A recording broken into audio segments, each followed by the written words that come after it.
Good day and happiness life mga ka-life. So for today's video, magde-devotion tayo. So we will go for 3 days devotion. So 29, 30, 31. Pagsalubong natin sa ating New Year. So why we need to go for devotion? This one is the realization of the past. Kung ano yung mga nangyari noong 2025. Okay? Maaring good, maaring bad. So kailangan natin ipagpasalamat ito sa Diyos. At take note, kailangan natin gawin ito para lumalim palalo yung ating pananampalataya. So, muli po, bubuksan natin ang ating pananampalataya sa pagkakaroon ng words of God ng John 3:16. Okay?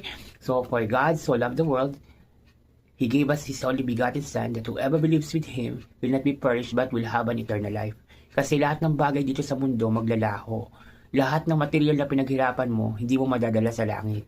Lahat ng bagay okay, na pinagpusigihan mo is wala iyang value pag ikaw ay nagkaroon ng tinatawag na kamatayan. So yung kamatayan na to, ito yung magbe-break ng physical mo papunta sa spiritual. So kung ano yung example, yung mga narinig mong salita sa Panginoon, yan yung babaunin mo. Dahil haharap ka sa judgment, haharap ka sa paghukom, ano yung iharap mo sa Panginoon? Yung mga ginawa mo dito sa mundo. Okay? So, kailangan maging mabuting tao tayo. Kailangan gumawa tayo ng tama, yung naaayon sa scripture, sa biblical, sa utos ng Panginoon. So, ito yung tinatawag natin na action of faith. So, kailangan magkaroon tayo ng action of faith. So, to God be the glory for this morning. I believe na encourage kayo at na-empower kayo. Happiness life!